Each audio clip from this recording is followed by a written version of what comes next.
She called 911, begging for help. Police ignored her, and days later, they found her murdered inside her own apartment. Ruthie Mae McCoy was terrified someone has threatened my life. She gasped to the woman next to her. They were riding in a van that was taking them home from an outpatient psychiatric center. The woman urged McCoy to relate her fears to a staff member at the clinic, but McCoy said she didn't want to get anyone else involved. Ruthie went through much of her life afraid. She was hounded by paranoia. Her fears were not soothed by her dwelling place the last 4 years. A high-rise building in a near South Side Chicago Housing Authority project, known as ABLA, where the van dropped her off that Wednesday afternoon, April 20. She lived in one of the 7 15-story brown Y-shaped towers named the Grace. Abbott Homes, the most dangerous buildings in ABLA. A claustrophobe in a closet would be more at ease than a paranoid person like McCoy in an Abbott high-rise. The buildings featured dark, malfunctioning elevators, pitch-black stairwells, and drug addicts on nearly every floor. Fiends really were lurking in the shadows there in those towers. You'd be crazy if you're not always looking over your shoulder. McCoy lived at the end of a corridor on the 11th floor of the building at 1440 West 13th Street. At 8:45 that April evening, Chicago police got a 911 call from I'm a resident at 1440 West 13th Street, and some people next door are totally tearing this down, you know, the frantic voice began. What are they doing, ma'am? Asked the dispatcher. McCoy's response was unintelligible on tape, but apparently the dispatcher caught her gist. They're trying to break in, he asked. Yeah, they throwed the cabinet down. From where I'm in the projects, I'm on the other side. You can reach my bathroom. They want to come in through the bathroom. All right, ma'am. What's the address? 1440 West 13th Street, apartment 1109. The elevator's working 1109. All right. What's your name, ma'am? Ruth McCoy. All right. I'll send you the police. The dispatcher wasn't certain what McCoy had been trying to report. Nevertheless, he used the phone call in order to send a car. He assigned a 12th District car to answer a disturbance with a neighbor complaint that he didn't report the call, as a break-in attempt may explain why police hadn't yet arrived at McCoy's door at 9:02, when they received another 911 call concerning her apartment. This was from a woman who had been walking through the hallway and heard gunshots from the apartment. At 9:04, another neighbor called to report gunshots and hollering from 1109. 2 more police cars headed to the scene. 4 officers apparently arrived at McCoy's door around 10 minutes after 9. They pounded on the door, announced their presence, and called for McCoy. No answer. They asked the dispatcher to call McCoy on her phone. We think somebody may be in there holding somebody, an officer told the dispatcher on the radio from outside the door. The officers listened to the phone inside, ring and ring. There were 2 more officers downstairs, and they drove over to the project office a block away on Loomis to get the key to 1109, but the key didn't fit McCoy's lock. This left officers wondering what to do. Should they break into the apartment? Talking with neighbors didn't help much. Nobody answered across the hall. The apartment next door was vacant, and the neighbors in the apartment down the hall said, no, they hadn't heard or seen a thing. Other neighbors said an elderly woman lived in 1109. They say she always answers her door. One of the officers told the dispatcher in a he-in voice, so I don't know if maybe she answered to the wrong person or what. The officers contacted the office again, but the janitor there said he had no other key, and so at 9:48 p.m. the police left. The following evening, police got a call from Deborah Losley, an 11th floor neighbor of McCoy's. Deborah said that McCoy normally stopped by her apartment on her way out of the building every morning, and upon her return in the afternoon, but this day she hadn't stopped by at all.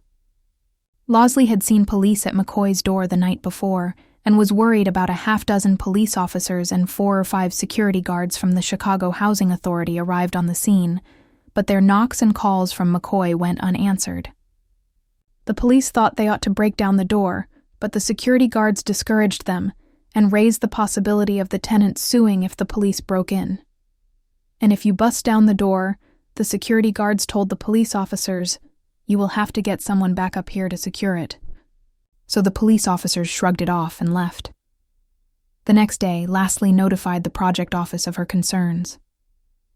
At about 1 p.m., a project official arrived at McCoy's door with a carpenter who drilled through the lock. They found papers, magazines, and coins thrown around on the floor. The faint smell of rotting flesh rose through the apartment. They found her in the bedroom, lying on her side in a pool of blood, hand over her chest, with one shoe on and one off.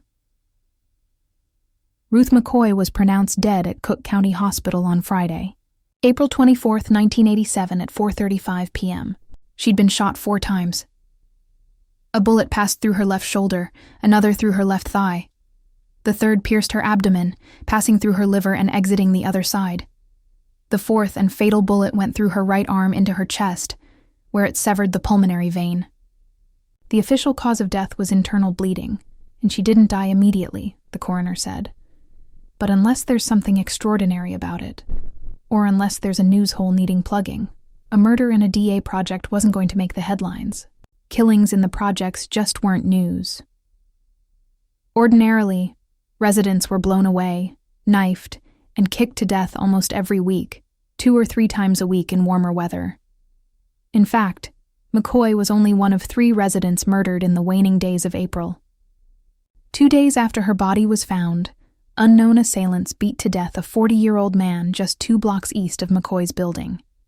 3 days after that, a 25-year-old woman ended an argument with a 20-year-old resident of McCoy's building by plunging a knife into her chest. In Chaw Towers, babies were tossed out of windows and teenagers shoved down elevator chutes. Intruders sometimes busted right through the apartment walls. Only the Black-owned Chicago Defender found it necessary to cover the murder of a middle-aged, mentally ill CEHA tenant. The Chicago Tribune did run a brief story on the McCoy murder on June 10th, after a second suspect had been arrested and indicted. The killing was apparently now newsworthy because of a new fact. Detectives had determined that McCoy's killers had entered her apartment through her medicine cabinet. They removed the cabinet in the adjacent apartment, then broke through McCoy's and climbed through the wall into her apartment. Not many were shocked, says an Abbott janitor. You get desensitized by what goes on here every day. It's animalism over. Here, where you worry about those who are stronger, and you care nothing about those who are weaker. The mode of entry didn't startle residents of the high-rises. Abbott intruders had been breaking into their apartments through medicine cabinets for at least a year. Even the dullest youth there knew that you could slither from one apartment to the adjacent one through the pipe chase about 2.5 feet across between the cabinets. The cabinets themselves were no obstacle, secured by only 6 nails. In some areas of the building, you could even climb vertically in the walls to an apartment above or below the one you started in. It's the way to go from one apartment to the next, even if you're not killing nobody, the janitor said. Gangs who took over a pair of adjacent vacant apartments would now often link them by taking down the medicine cabinets, providing an escape route should security or police enter one of the apartments. This escape patch was particularly effective, said one detective, because the medicine cabinet opening is only about 1.5 feet wide and there are pipes to squirm past. A lot of policemen wouldn't be able to make it through there. As for the officer's failure to enter McCoy's apartment, well, there wasn't much of an investigation. The captain said that he informally spoke with the officers and felt satisfied that they had acted properly, though it was a tough decision, a coin toss.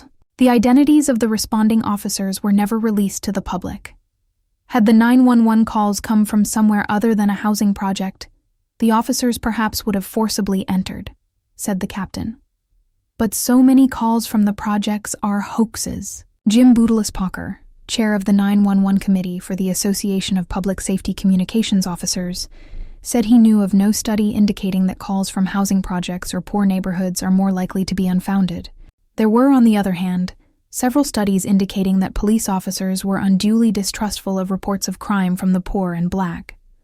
Margaret Burridge, McCoy's former next-door neighbor, said she used to call police frequently when she heard fights in the halls or sounds like someone was trying to break into an apartment. After a while, I didn't bother no more, she said. They wouldn't never come up. I think them police is scared of that building, just as well as we were, says former resident Perry Smith. They come find out the elevator's not working and go back out the door. They're not walking up those stairs. It's probably because of this belief that McCoy made a point of saying the elevator was working when she called 911. The Abbott homes were a place where elevators would sit out of order for days, and burned-out light bulbs in the stairwells weren't replaced for weeks, and apartments would remain vacant for months. So some felt that finding a body in a day and a half was pretty efficient.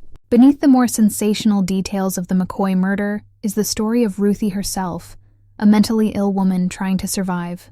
Miss May, as she was known at Abbott, was known to dress like a bag lady nurse at strangers and wave a stick at teenagers in her path. But she had turned over a new leaf in the months before her death. Neighbors said she was dressing decently. She was often even pleasant. She left the project early most weekday mornings and said she was going to school. 2 months before her death, McCoy had gotten approved to receive federal aid for the physically and mentally disabled. This raised her monthly income from $154 to $340. SSI is paid retroactive to the date of application, and McCoy had applied in September, so the first check she was sent, dated February 10th, was a big one. McCoy intended to use most of her windfall to get out of public housing, but she also bought a few things: a plain winter coat and some clothing, and inexpensive household items people in the project noticed. Detectives think the killers invaded her apartment because they figured she had a tidy sum stashed there. The money she planned to use to get out of Abbott homes may have gotten her killed instead. McCoy's cabinet was never found, and it's not known whether it was in place before the intruders came through the wall. Ruthie's daughter, Vernita, believed that burglars broke into her mother's apartment through the cabinet once the year before, and that although Ruthie reported the break-in, no one ever resecured the cabinet. The project office insisted that there was no record in McCoy's housing file of her ever reporting a break-in or probab of any sort with the medicine cabinet. A few relatives attended the service held for her on the South Side on April 30th. She was buried in Homewood that afternoon. Life was hard for Ruthie Mae, noted the bulletin distributed at the service. She was born in Hughes, Arkansas, one of 8 children. When she was small, her family, like numerous Southern black families, then moved to Chicago's South Side, looking for a more prosperous life. But the promise of the big city was sweeter than the reality. Just scraping along was a challenge for a large family in the teeming Black Belt. Ruthie attended Phillips High School for a little more than a year. Signs of mental illness began appearing when she was in her 20s. Her relatives said she started talking to herself and would burst with anger unexpectedly. Ruthie was 27 when Vernita, her only child, was born at Cook County Hospital. The father didn't stick around long, and his desertion left Ruthie Mae bitter at men in general. Ruthie worked some menial jobs as a laundromat attendant and housekeeper, but her mental problems prevented her from holding a job more than a month or two, and she spent most of her adult life on aid. She lived with Vernita in Dearborn Homes, a housing project on the South Side, and then in cramped apartments on the South and West Sides. Vernita spent some time in Cook County Jail in 1983 after being convicted of aggravated battery. Took care of Vernita's 1-year-old while she was away. When her basement apartment in Humboldt Park flooded, Ruthie Mae applied for emergency housing. She wrote a letter asking to be placed in Wentworth Gardens on the South Side and near family, and in another letter she asked specifically not to be placed in a high-rise, but beggars can't be choosers, and she was offered an 11th floor unit in the Abbott homes. In May of 1983, she moved into apartment 11-9. About 3,600 people lived in the Abbott homes at that time, all of them black, most of them younger than 18. The 1980 census found that the average family in the homes was pulling in only $4,500 a year, equal to about $17,000 today. About 85% of the families were headed by women. The lucky few, about 580 people, lived in 33 2-story row houses, while everyone else was placed in 7 high-rises. Residents of Abla were victims of violent crime more than twice as often as the rest of the city. Even by public housing project standards, the place was bad news. Abla ranked significantly worse than Cabrini Green. But because Cabrini sat right next to the posh neighborhood of Gold Coast and the lakefront, that was the project that got the most attention, and Abbott Homes' layout was practically designed as if to facilitate crime. The high-rises were bound by highways, creating a little island with no through streets, which was meant to give residents more recreational space and a heightened sense of community. But the lack of through streets only helped isolate the project from the rest of the world. No one could even drive through the development. For residents, there was no need for streets, as most of them didn't go anywhere. Fear kept them pinned to their apartments day in and day out, something harder to understand. Welded many residents to that place for generations. They had kids and grandkids down the hall. In a 1972 study of New York City high-rises, renowned housing expert Oscar Newman found that crime rates increased with the height of buildings, the size of the projects, and the distance of the buildings from the street. Super blocks of high-rises like Abbott Homes were, in terms of crime, the worst possible combination for public housing. The buildings promoted anonymous living, making it less likely that residents would look out for each other, and the lack of streets isolated the project and made routine surveillance difficult. In no project would you find stairwells darker or more forbidding than those in the Abbott Towers. Other projects had natural light in the stairwells, but Abbott's corridors were completely enclosed, so when the light bulbs were burned out or missing, it was pitch black, and the light bulbs were burned out or missing. Most of the time, there used to be 3 janitors per high-rise. At Abbott, the janitor said, "Now there's just one. You got too much work to do to keep going to get light bulbs. Now when you go, there's not any bulbs, or they give you just a few, and then you put the bulbs in and the tenants steal them." Like the light bulbs, tenants descended on vacant, unboarded apartments like piranhas, stripping them in no time of everything of value: sinks, cabinets, doorknobs, and light bulbs. Then there wouldn't be adequate time or supplies to make the place habitable again. So in the building where McCoy lived, 42 of 148 units were vacant. The bathroom break-ins had started about a year and a half before. According to residents, 4 out of the 10 apartments on each floor were vulnerable, the pairs at the end of each floor's 2 main corridors. The other apartments didn't have the back-to-back medicine cabinets.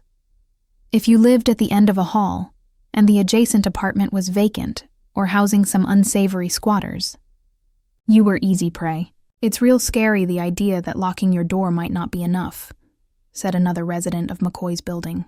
Her apartment was at the end of a floor, and the adjacent unit was vacant and not even locked. It didn't even have a doorknob. But even if the adjacent apartment wasn't vacant, there would be cause to worry. Alice Johnson was watching TV one evening with a friend when she saw a figure dart out of her bathroom and race out the front door. Noises in the bathroom alerted her to a second intruder, a 13-year-old boy whose girth slowed him as he attempted to squirm out of the opening where Johnson's medicine cabinet had been until the first intruder removed it. Johnson's friend held the 13 years while Johnson called the police.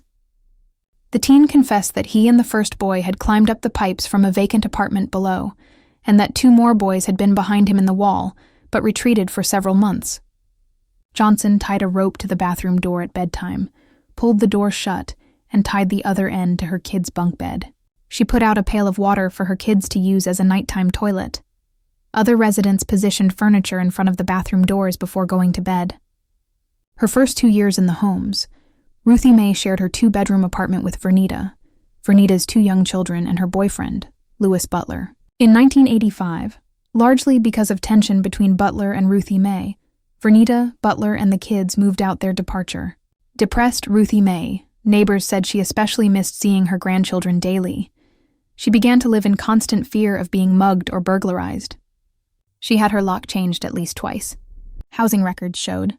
Neighbors described how she sometimes would tour the 11th floor hallway, turning doorknobs and lecturing tenants whose doors she found unlocked. She began eating irregularly, and her weight dropped quickly. Her behavior was becoming more bizarre. In the winter, she was seen lying in the snow near the building, spreading her arms and legs and making angels, and on hot summer days she wore a winter coat and several pairs of pants. On August 10th, 1986, Ruthie Mae arrived at the emergency room of Rush Presbyterian St. Luke's Medical Center with Vernita's older son, 4-year-old Bobby. The child had deep cuts on his face, arms, and legs. Ruthie said she had been sitting for him and that he had fallen down the stairs. The Department of Children and Family Services was called. When Ruthie got wind of this, she went berserk and had to be put in leather restraints.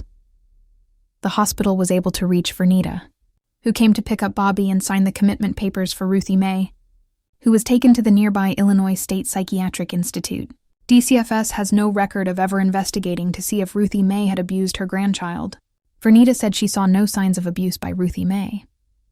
Ruthie was diagnosed as a residual-type schizophrenic, which is characterized by an absence of prominent behavioral problems, but continuing evidence of some of the symptoms of schizophrenia, such as social isolation, peculiar behavior, or odd beliefs. Ruthie Mae was discharged on September 18th. Afterwards, many noted that her hygiene improved, as well as her communication skills. By the beginning of the following year, she was participating in GED classes, as well as group therapy sessions and craft projects. Because of Ruthie's age, the GED teacher, Linda Norman, was skeptical when she first signed up for the classes. Ruthie scored at only the 7th grade level on the placement test, but she proved to be an alert, bright student, as well as a dependable one who rarely missed any of the 3 weekly sessions. By April, she was up to the 9th grade level, and 6 months more, Norman said she would have earned her GED certificate, and her neighbors noticed the changes. Deborah Lawsley noted that Ruthie had gained weight and was dressing and acting more appropriately. For the first time, she seemed enthusiastic about her life. Before, she mainly talked about how much she missed her daughter and her grandbabies, but now she had begun discussing her own future. She said she wanted to be a nurse. She said, "When I get my GED, I'm going to get me a job, get myself together." She was getting back on track, but what she talked about most to neighbors and to clients and staff members at the center was how dressed dadful. She continued to find life in the Abbott homes. She said, "People are coming into my house and taking my money." She was afraid to stay there by herself. She used to say, "I wish somebody would come and live with me." She asked CHA officials several times for a transfer to a lower floor or a row house, but Ruthie Mae's request was never granted. She realized that what she really needed was to get out of the project altogether, but she couldn't afford to leave. Her apartment cost her just $46 a month, and her assistance of $154 wouldn't allow her to pay for anything better. But when she started receiving SSI in February, she was able to begin planning her move out. A CHA spokesperson said McCoy apparently had her lock changed on her own, against the rules, and didn't give the project office a key. Tenants could get their locks changed by the CHA under certain circumstances, but because it often took weeks to get around to the job, they typically took care of it themselves. Vernita believed that her mother did not have the lock changed herself, but that the CHA had failed to file the key, or misfiled it when they last changed her lock in 1986. The janitor agreed that this was a possibility. "We got 3 carpenters for 4,000 apartments. Every key's not going to get labeled. Every key cannot get put in its proper place." Besides McCoy's apartment and the one across the hall from which the killers came, only one apartment in that wing of the floor was occupied. The elderly woman and her 2 grown daughters who lived there told they hadn't heard any gunshots. But the cops will tell you that you have to be skeptical anytime a resident says they've heard or seen nothing. Given how rampant intimidation was, police looking for witnesses there would often find that no one knew nothing about nothing. "If you get labeled an informant over there, you have to move," said Perry Smith, who lived on McCoy's floor until the year before she died. "I've seen people who talk to police get gasoline poured on their apartment door and set on fire." The numerous charred front doors at the Abbott high-rises attested to that. The 2 men arrested by police in the McCoy murder were both residents of Abla Edward Turner, 19, had been out on bond on a charge of unlawful use of a weapon, and was arrested a few days after the murder. On June, police caught the other suspect that they were seeking, 25-year-old John Hondras, after getting a tip. Hondras had previous convictions for robbery and possession of a stolen vehicle, and he was also apparently related to the people leasing apartment. 8 officers found him hiding under his bed. The defendants were charged with murder, home invasion, armed robbery, armed violence, and residential burglary. The home invasion charge indicates the state believes the killers knew McCoy was home when they broke in. They suggested that the killers wanted McCoy there so she could tell them where she had her money stashed. She didn't flee when she heard the noises in the bathroom, they speculated, because she probably figured if they're coming in from the bathroom, they'd be waiting outside the front door. 2, she was stuck there, not knowing which way to go. The only security she had was to try to use the telephone to get the police there. That phone was one of at least 3 items stolen from McCoy's apartment. Detectives don't know whether money was also stolen, but only change was found in the apartment. Police recovered her television and rocking chair from the home of one of the defendant's friends, but the phone was never found, and the fact that it was taken is intriguing. Remember that the dispatcher called her number the night she was shot, and the police officers outside her door heard the phone ring, so the phone had to be stolen after police left that night. It also means that the killers might still have been on the 11th floor when the police arrived, hiding out in an apartment, perhaps the adjacent one. Perhaps they were still in McCoy's. It would be nice to report that her death had at least prompted the CHA to resolve the medicine cabinet dilemma. They hadn't taken any steps to remedy the problem before her death, even though several such breakings had been reported. But it doesn't appear that much was done after either. The CHA Public Affairs Director, Helen Colvin, minimized the extent of the medicine cabinet problem. She said the agency had received only isolated reports of such break-ins, fewer than 10 and probably only 7 in the last 18 months. But even just a half-dozen reports of such break-ins in 18 months indicates a serious problem, and as many as 3 times as many such break-ins as have been reported have probably occurred because of how often crimes in housing projects go unreported. The janitor said the medicine cabinets could be bolted together and attached to the masonry, so they could be removed only with a power tool. This would make it more difficult for janitors and plumbers to check the pipes, but at least it would stop the break-ins. It would be simple and inexpensive. So why wasn't it done? Come on, the janitor laughed.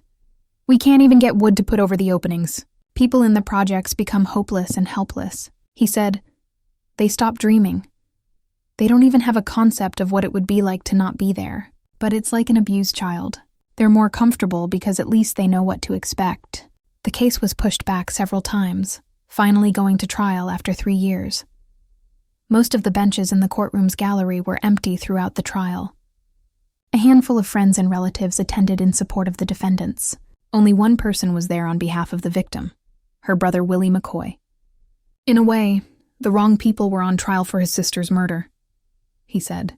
The defendants ought to be the people who designed projects like Abbott.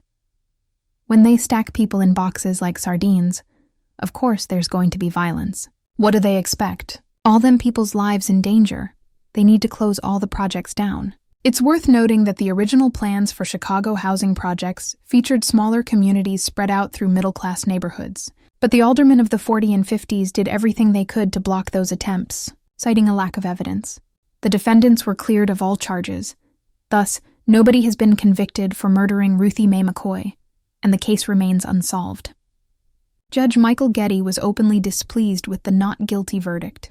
There's more than one tragedy in this case, he said.